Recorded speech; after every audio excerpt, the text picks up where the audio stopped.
السلام علیکم. فاعوذ باللہ من الشیطان الرجیم. بسم اللہ الرحمن الرحیم. رب اشرح لی صدری ویسر لی امری واحلل عقدۃ من لسانی یفقهوا قولی. اللہم ثبتنا عند الموت بلا الہ الا اللہ. اے ہمارے اللہ، ہمیں ہماری موت پر کلمہ لا الہ الا اللہ پر ثابت قدم رکھیے. آمین یا رب العالمین. قرآن میں احادیث میں اللہ کے رسول صلی اللہ علیہ وسلم نے کہا حبل اللہ قرآن ہے، ہوا حبل اللہ المتین، یہ اللہ کی رسی ہے.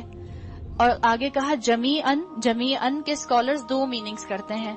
ایک وہ کہتے ہیں جمیعاً سے مراد ہے کہ پورے کے پورے قرآن سے چمٹ جاؤ، پورے کے پورے قرآن پر عمل کرنا شروع کر دو.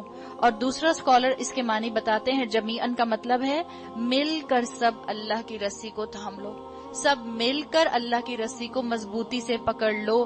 اور جب مل کر پکڑو گے ولا تفرقوا، چانسز ہیں جب قریب قریب آؤ گے تو پھر تم میں آپس میں اختلاف بھی ہو سکتا ہے.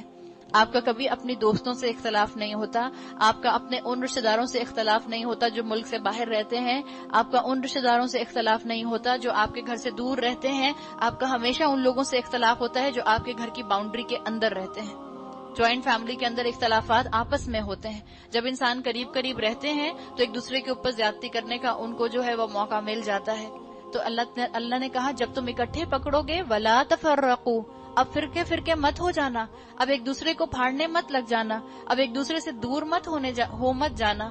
یہ جو یہاں پر آیا جمیعاً کیا مطلب ہے؟ وَاعْتَصِمُوا بِحَبْلِ اللَّهِ جَمِيعًا، اللہ کی رسی سے مضبوطی سے چپک جاؤ. اسکالرز کہتے ہیں اس کا مطلب ہے فزیکلی اس رسی کو پکڑ لو، یعنی جہاں جہاں اللہ کا کلام پڑھا جاتا ہے وہاں فزیکلی پہنچو. کہتے ہیں یہ جو اللہ تعالیٰ نے کہا وَاعْتَصِمُوا بِحَبْلِ اللَّهِ جَمِيعًا، سب مضبوطی سے اللہ کی رسی کو تھام لو.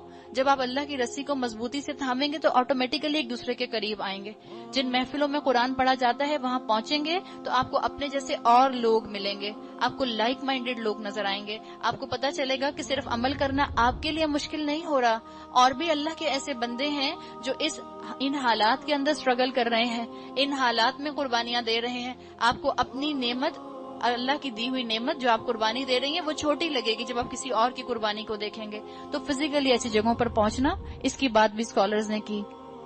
اللہ کے اس احسان کو یاد رکھو جو اس نے تم پر کیا ہے. تم ایک دوسرے کے دشمن تھے، اس نے تمہارے دل جوڑ دیے، اس کے فضل و کرم سے تم بھائی بھائی بن گئے.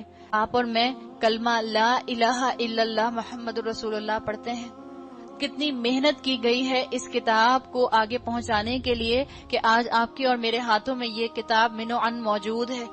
جیسے اللہ کے رسول صلی اللہ علیہ وسلم پر نازل ہوئی تھی انہی الفاظ کے ساتھ موجود ہے. اللہ تعالیٰ نے تمام مسلمانوں کے دل جوڑ دیے تھے. نعمت ایمان پانے کے بعد بھی تم نے کافرانہ رویہ اختیار کیا. قرآن سننے کے بعد بھی تم نے اپنے عمل کو نہ بدلا، اپنے لائف سٹائل کو نہ بدلا. اچھا تو اب اس کفران نعمت کے صلے میں عذاب کا مزہ چکھو. رہے وہ لوگ جن کے چہرے روشن ہوں گے، ان کو اللہ کے دامن رحمت میں جگہ ملے گی اور وہ ہمیشہ اس میں رہیں گے. نیکی کا حکم مجھے اور آپ کو لازمن دینا ہے، بدی سے مجھے اور آپ کو لازمن روکنا ہے، ورنہ یاد رکھیں اللہ کا عذاب آئے گا.